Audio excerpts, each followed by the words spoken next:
Hey everybody, welcome to Therapy Talk. I'm Doug Pfeiffer from Life and Purpose Behavioral Health. Today we're doing things a little differently.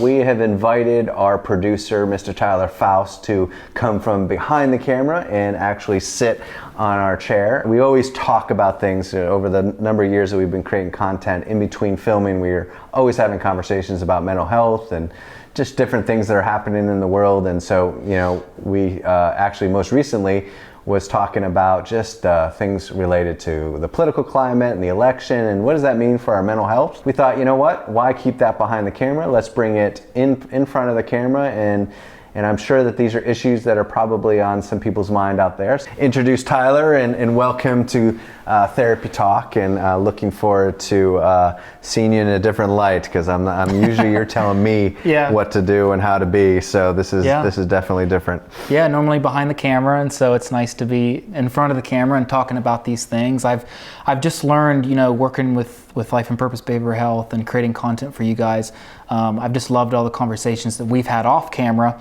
and then the content we've been creating on YouTube and stuff like that. And so it's just fascinating to learn more about, just like our physical health, our mental health is just as important. And to be able to think of mental health like our physical health.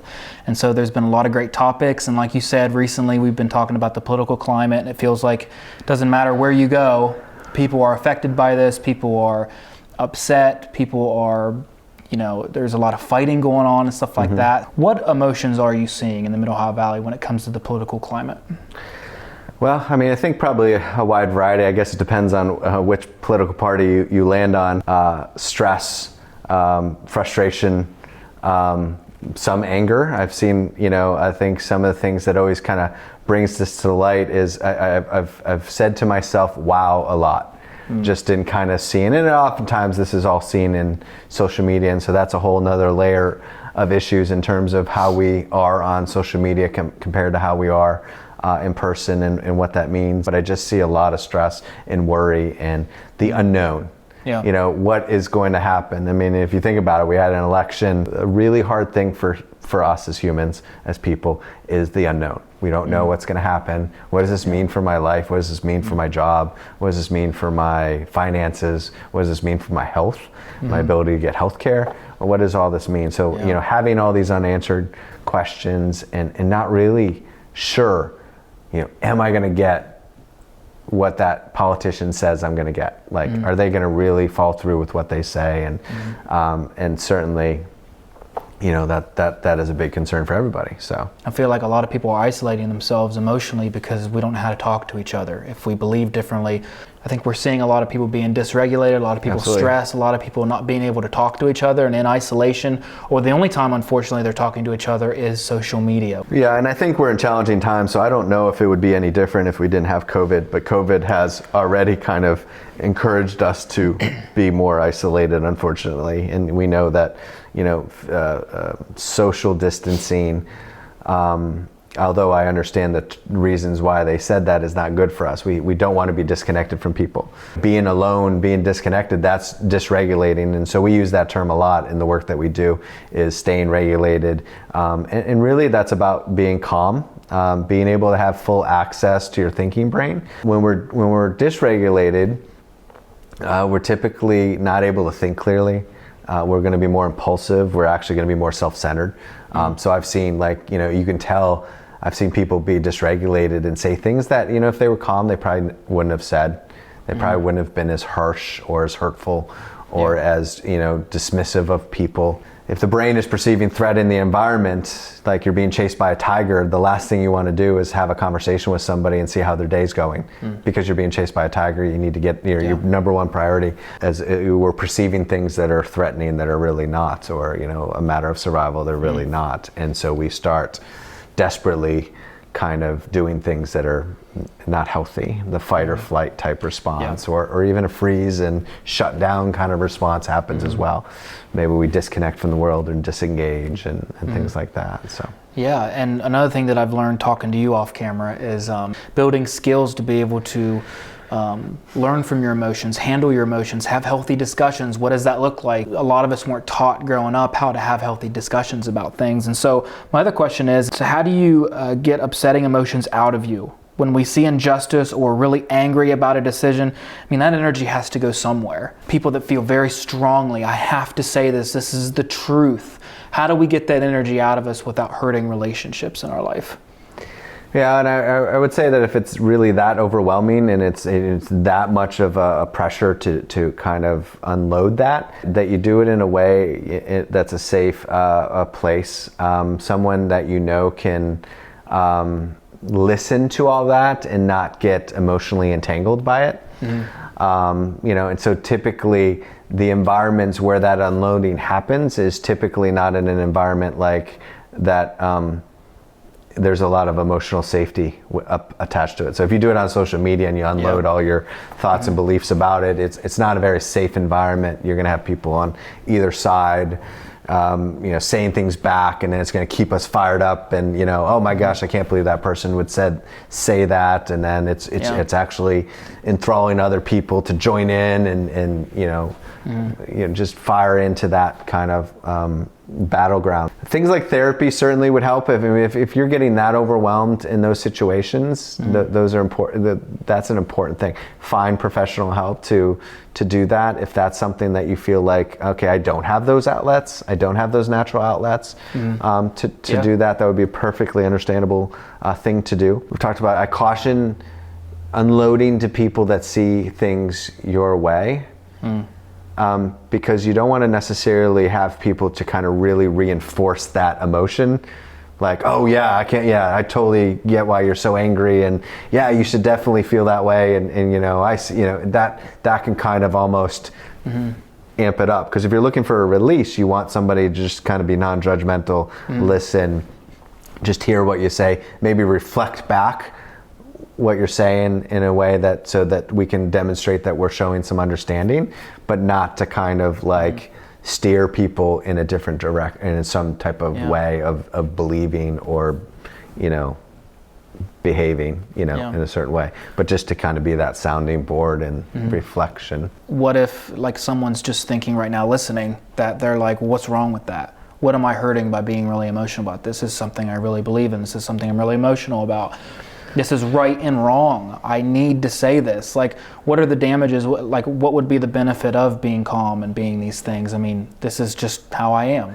Well, I also think there's a difference between emotional about it and passionate. Nothing wrong with being passionate about it. If you're passionate about politics, if you're passionate about things in your life, that's a great thing. Emotional means that you're kind of really kind of hijacked by those emotions. So you're the more stressed and reactive and dysregulated we get about a thing, like the angrier we get, the more the less we're able to think clearly. So it actually makes your arguments probably going to be less tangible because you're not able to think clearly and provide the right kind of information that you need to do. I always kind of find is like when I see people yelling and screaming their arguments, your brain's naturally going to be paying attention to the yelling and screaming, but not the words that are coming out of your mouth. So we're not listening to the important information you might be sharing. We're paying attention to the angry face, the scowl, the tension, the raised voice, and not what the information is. So when you're angry, you're threatening to my brain.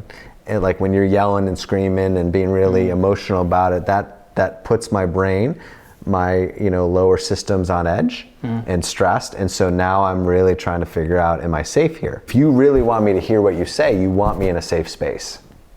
So when you attack me and say that I'm some type of negative thing because of the way I believe, you're taking me from a safe place and into an unsafe place. And so when I'm in an unsafe place, I am less likely to listen to you and hear what you have to say, and more likely to react back, shut down, or whatever. All things that are really unproductive and not helpful.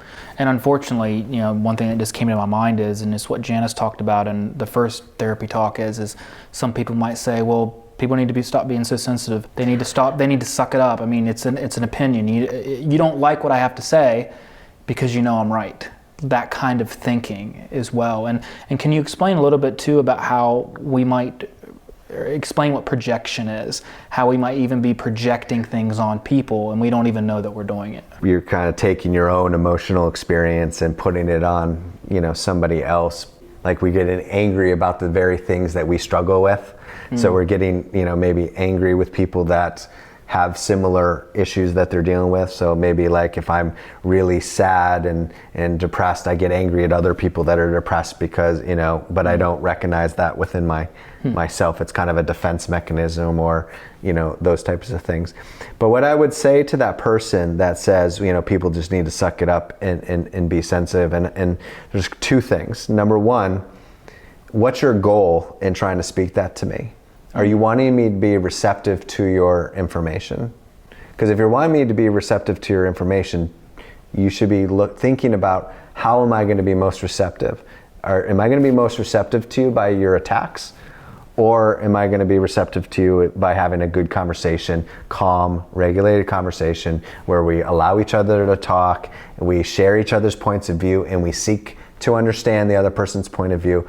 Or I just want you I want to force you into my way of thinking. And no one likes that. The irony is no one likes that done to them. If I did that to that same person who's saying that, they would have a problem with that. Yeah. The other thing is that really the only way we know how to communicate with people? Like, do we have to be aggressive in the way we communicate people? Is that the only way that you can get your point across? So oftentimes in terms of that projection, why am I getting so upset about this? I need to kind of look at kind of myself and go, what is going on? Because I can't imagine, and maybe, I can't imagine that people are enjoying that experience of being angry. There can be kind of a neurological reward if I'm, doing that. And so the brain prefers what's familiar to what's good. So it can get very reinforced by things that are not necessarily healthy. And so, if I yell and scream at someone and they back down and go away, my brain might interpret that as, oh, I really showed them. And then that's very rewarding, when in reality, it's not very productive. That person says, I'm just don't want to be a part of that. Yeah, what's the goal? It's not healthy for me. So I'm just going to get out of this. I realize, because I've had those situations where I'm like on social media and I'm ready to engage and I'm going, no, what am I thinking? Because it's not healthy, it's not productive, and I'm just going to get angrier.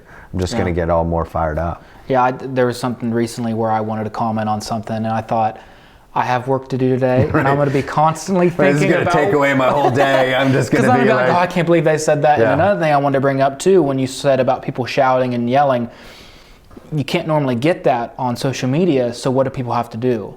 They have to use more hurtful words to get that anger across. And so projecting things, you're ignorant, I guess you're going to say this, and it's just not being healthy. One term that I learned recently talking to you is cognitive flexibility. And so how does that play a role in the political climate, what we're talking about? If we're going to make change in the world, we have to have flexibility in the way we think. And so I think and this is my personal views of this, where I see problems is that we are very rigid to one point of view. I think if you peeled back the onion, I think if you pulled back the layers of these things, we would realize that we all have the right intentions. We all want to have good health care. We all want to have a good, financial security. We want to be able to kind of feel safe in the world, good access to resources and services like mental health and health care, and, not pay an arm and a leg for it. So these are all things that we want to be able to do. We just kind of we've been raised on ways to see how that gets done. And there are limits to everything. There's no perfect way of believing and being, because there's limits. Maybe they don't necessarily address certain problems very well. And so, how are we open to other points of view? And that really requires cognitive flexibility to be able to handle multiple ideas at once, to be able to brainstorm and think about things in a more outside of the box kind of way. If you're very black and white, which is that inflexibility, where it's either this or that, then it's really hard to listen when you're that way, because as soon as you hear something that is not fitting within that black and white picture, you kind of say, no, that's not okay, that's not right, or whatever, and you kind of lash back. And so I've seen really thoughtful arguments just get really just shut down because it challenged the black and white. Normally, if you took the political piece out of it, they would see it as being reasonable and recognizing it, you know, but it's like, no, it doesn't fit within my, you know, system. So when we're inflexible, you know, and I think part of that is you know, we're inflexible also in our thinking, but then also what's our motives? You know, are we looking for the good of all? Are we looking for the good of the party?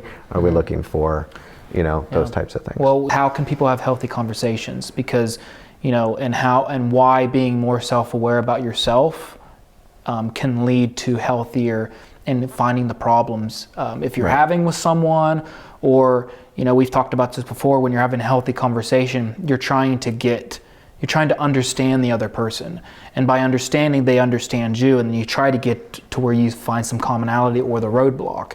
And so talk a little bit about what are some healthy ways people can have conversations about really hot topics and really things that are very big in the political sphere. The first thing is the environment. Where are you going to do it? Don't do it on social media. Yeah. Don't have those conversations on social media. Not the place to kind of do that. One of the things we also talk about is the worst time to try to solve problems is in the middle of the problem. I like that. Yeah. So finding times in your day or in your week where you can safely have that conversation.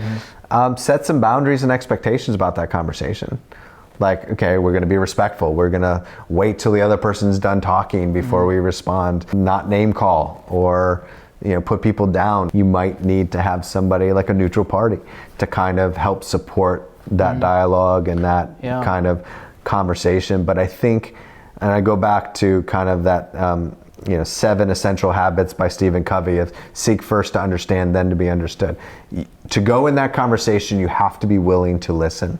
You have to, like, it should even be more of a priority to listen to your point of view than to worry about my point of view getting to you. And just to clarify, this isn't just, okay, I let you talk for 10 minutes. Right, now I'm going to unload. And really trying to say, like, if we would disagree about something, me really to try to understand. I wonder how Doug got to this perspective. I wonder, like, being curious, wanting to learn more about you, understanding, you know? We all have kind of reasons why we feel so strongly about issues.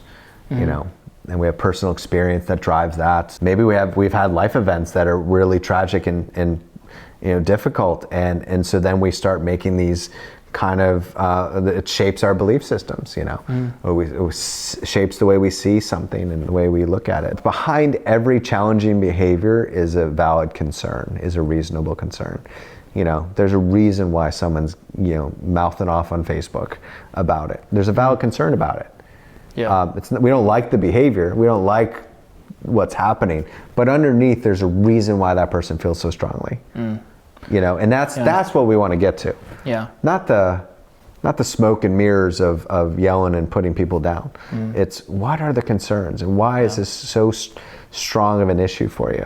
And I feel like it's not productive too. Back to the projection thing. Like, if you're projecting that these people believe this certain way, or you're making their own conclusions for them, you're going to be arguing that conclusion rather than, they might not even have that, and now the whole time they're trying to argue against, that's not what I mean.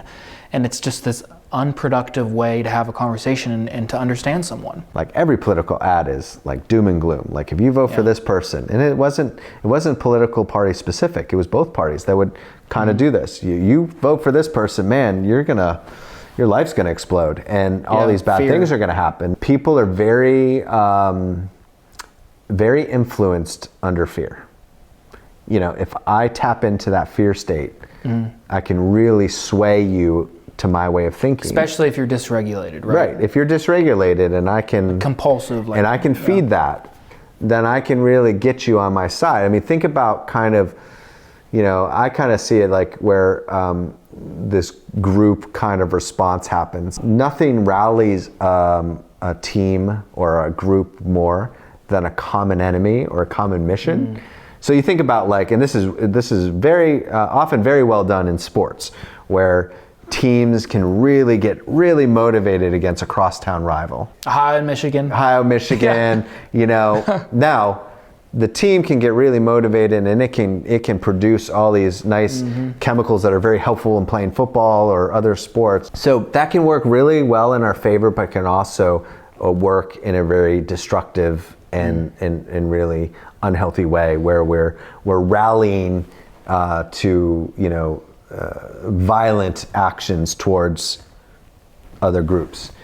We have a common mission, and so if you have a common enemy or common mission, that kind of it can really, number one, it stresses you and makes you less able to think abstractly and creatively and outside the box. So you become much more concrete, much more emotional in the way you think, and so you're much more able to be swayed in a certain direction or not. I mean, you'll see like kind of groups of people doing things that if you had them individually might think like, I didn't want to do that, but I just kind of went along with it, or I really feel bad after I did that. It wasn't I didn't really want to do that. So if I'm someone that's saying, no, these people are actively pursuing to destroy me, to take my rights away, they're just like, I hear what you're saying, but the other side is definitely not listening to me, so why would I listen to them? And it's almost like that's fueling that dysregulation and making their worldview even more gloomy. And so what would be some tips for someone to be, maybe if they're listening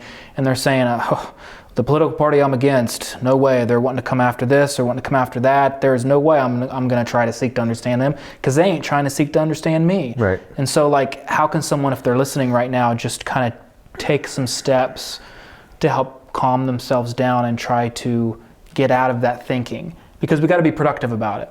Are we going to sit in that and fuel the fire? And so what would be a productive way that someone could challenge that thinking that they have?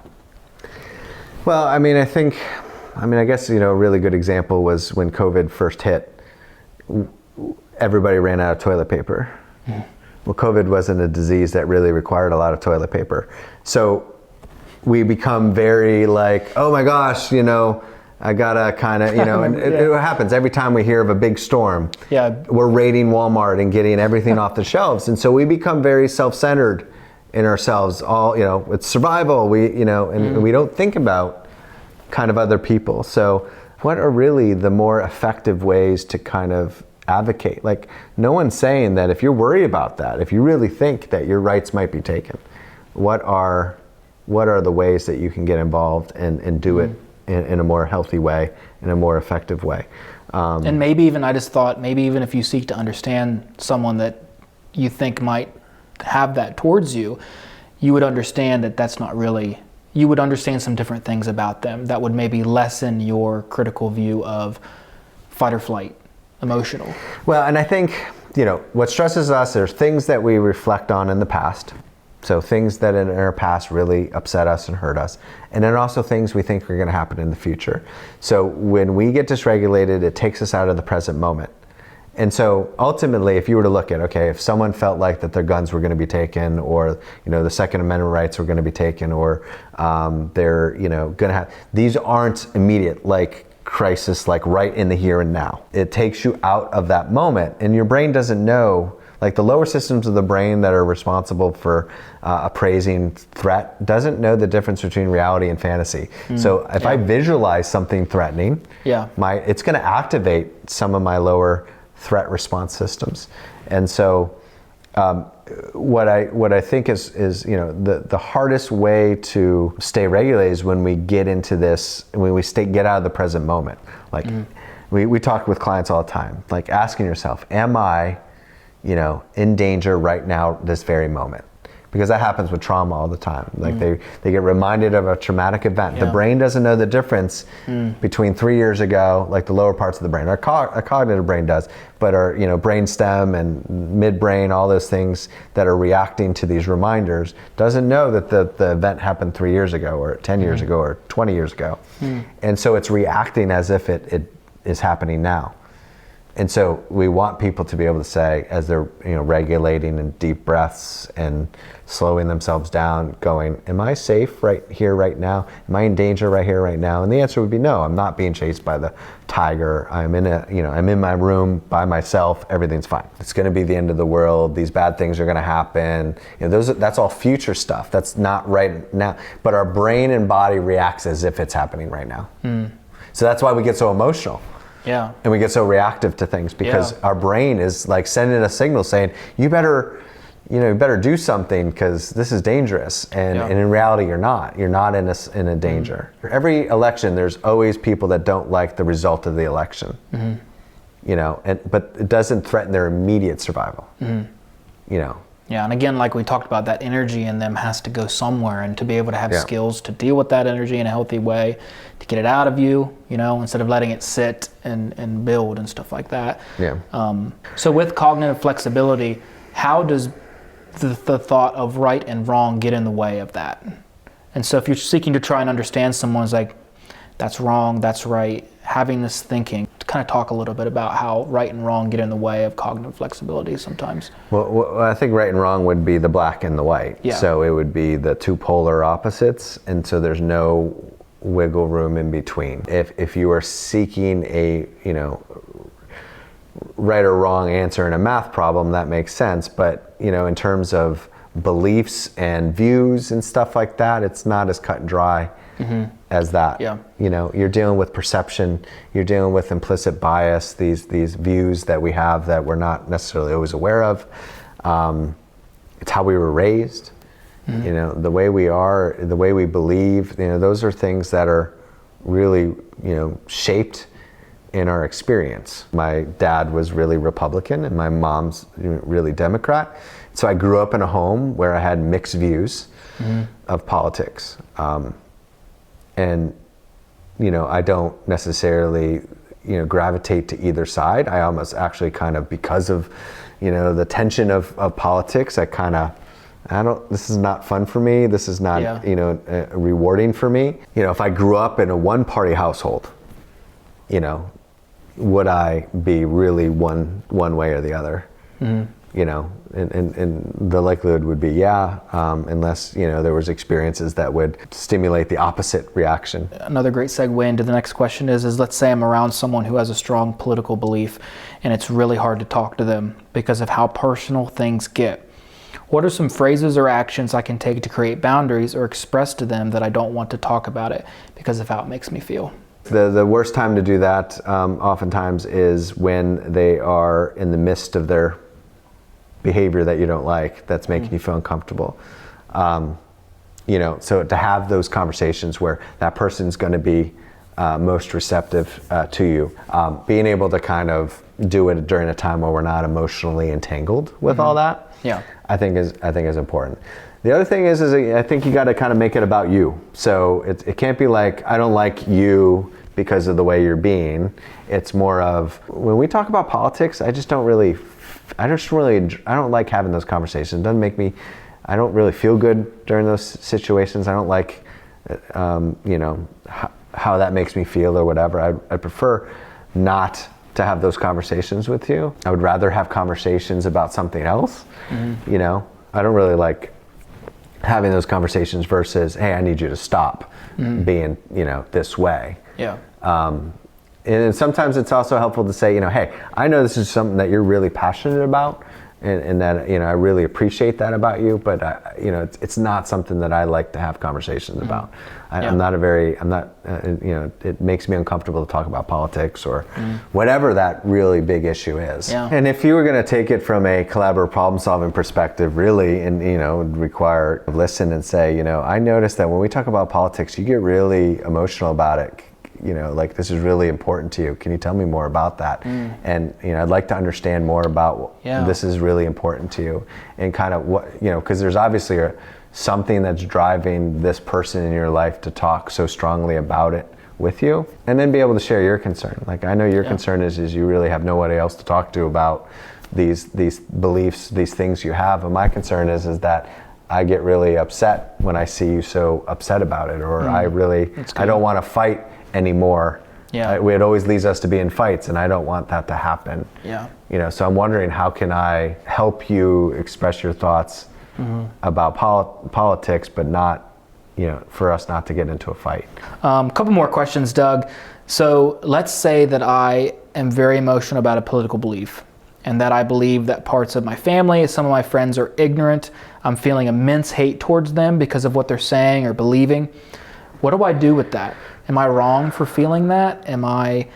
What do I do how do I reconcile these strong feelings? So let me handle the whether you're wrong or not. A feeling's a feeling.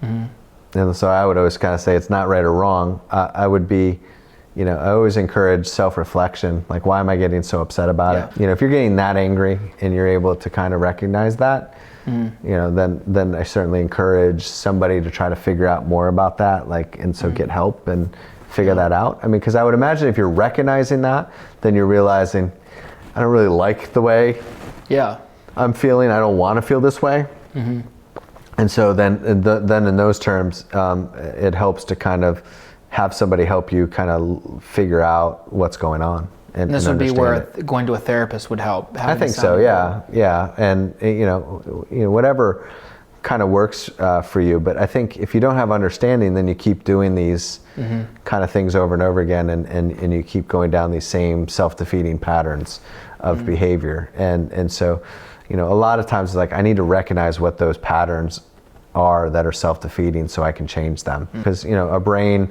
is going to kind of be a creature of habit in a lot of ways. And so, how many times we're doing things that we afterwards are like, I didn't want to do that. Why did I do that? Why did I do that again?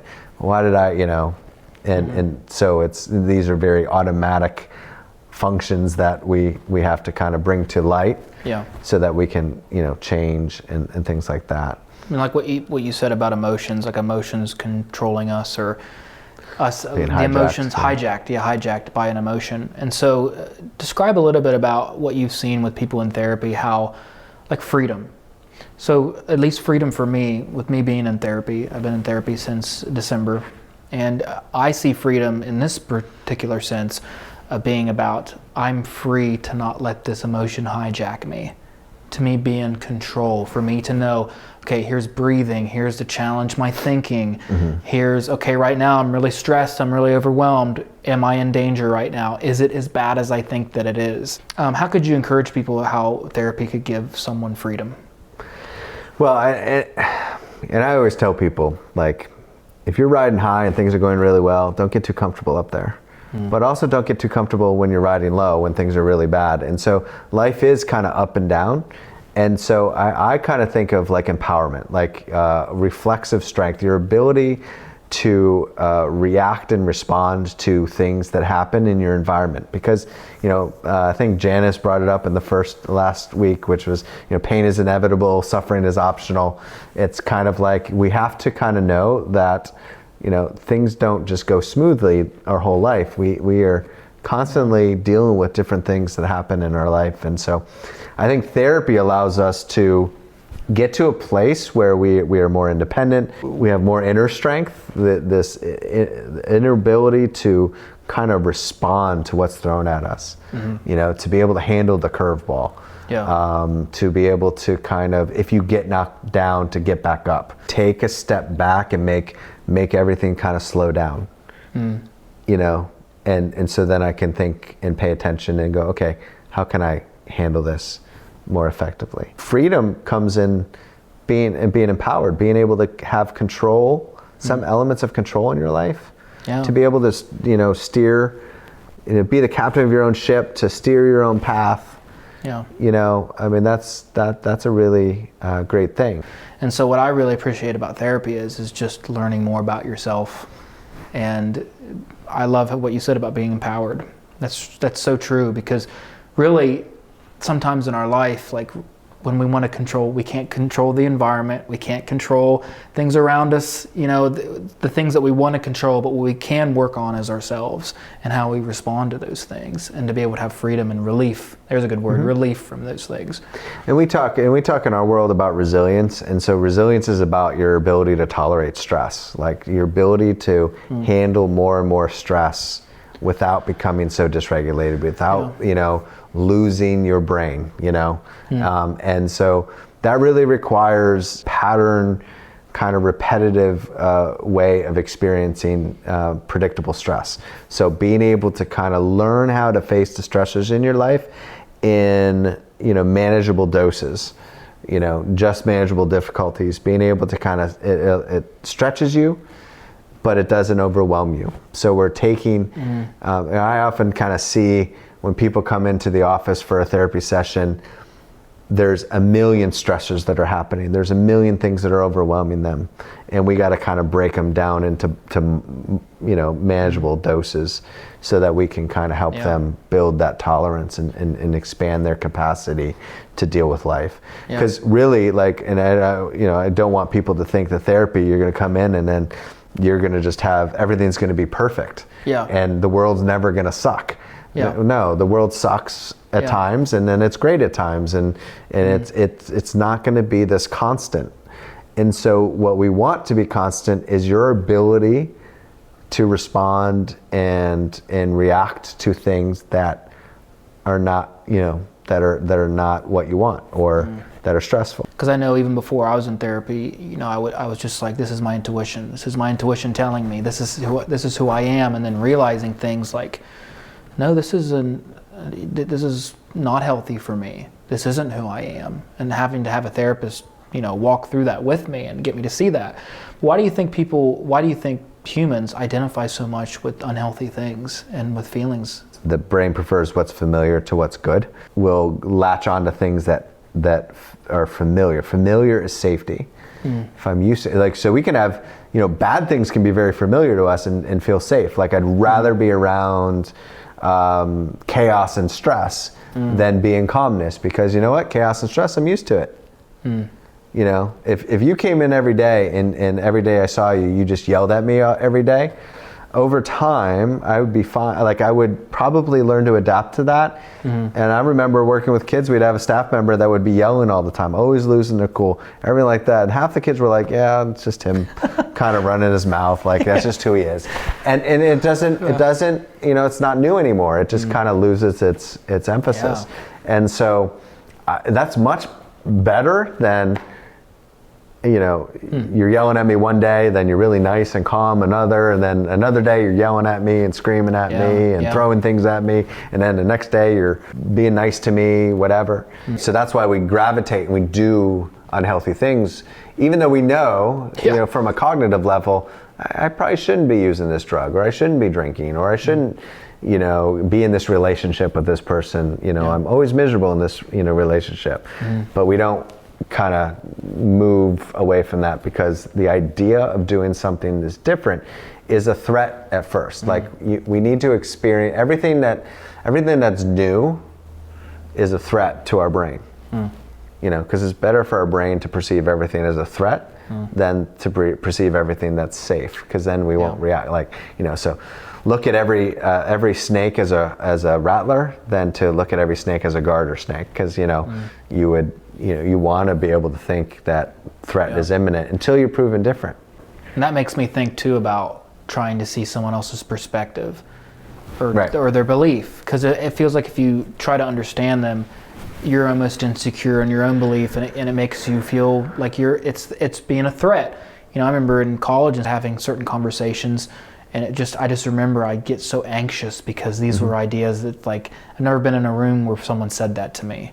And like challenging things. Well, it's all tied to our identity too. So a lot of times our identity is through these, a religion or a political belief, or whatever we identify with. And so to be faced with something that's different than that threatens our identity. Well, if I don't think this way anymore, then what does that mean about me? Oh yes, yeah. And that's a challenge to kind of face is, can I still feel grounded in these belief systems, but be flexible with it and entertain other ideas? Entertain other options. I think that's very, like you said, that's very empowering, and I believe that's a strength of people, to be able to seek to understand and to be willing to help. Yeah, that's all the questions that I have. Great talk. Thank you. No, I appreciate that, and I'm glad that you're so invested and interested in this. And so, because Doug, it really, like, even for people listening, I just love this stuff so much. Therapy, it really helps. My heart would be everyone who's listening to experience the same type of freedom that I've experienced by learning these things and being in therapy and And so it's awesome how this all worked out for me to be able to be working with you guys and to be able to send this message to people that I could help them. Well, and I think that plays a huge role. Like, so you get so much more out of your work because this is something that you're passionate about. Yeah. You know, and you can see that energy. And so, you know, the things that we were talking about earlier in the session, that segment. Yeah. And see, I'm so trained as a clinician. So, if it's okay to have passion. Like, in fact, you should get involved in things that fill that passion, that you know allow you to express that passion. Finding those projects that are going to really be rewarding for you, versus, you know, going over to everybody in a supermarket and saying, have you been in therapy? Have you been in therapy? You need to be in therapy, and like trying to force it. You know, kind of that type of thing. It's just kind of do your passion, you know, find a vehicle to be able to do that. And I think that's important. And this is something that I have realized more from working at Life and Purpose Behavioral Health, is that you see these folks that come in and they all of a sudden turn their life around where they want it to be. And you talked about freedom, but then they just get so involved in mental health and addiction treatment and recovery and all these things, and it becomes part of their life and helping others. And it's a really cool thing to see, that, you know, it becomes, you know, the freedom they get, they go, this is something that I want to do more of. This is where I would say it's like, it's not just change, it's transformational change. One quote that just came into my mind that I was just thinking when you were saying that is if you want to know what's controlling you, find out what you're not allowed to criticize. Yeah, well, I think listening, we would do better as a society if we listened more. We're so quick to tell people how we feel. Yeah. Listen first. And we're missing out. Yeah, and it's key is not saying don't ever express yourself, but listen first. Yeah. And I think that's important. So, well, thank you. I appreciate it. Thank you, everybody. I hope you enjoyed today. And if you have any questions or comments in terms of how we're doing or what you'd like to see more of on the show, please send us an email. And you know, we have projects and topics that we're going to be doing more and more of. So we would love to hear from you guys for all this. So thank you very much. Take care. Have a good week.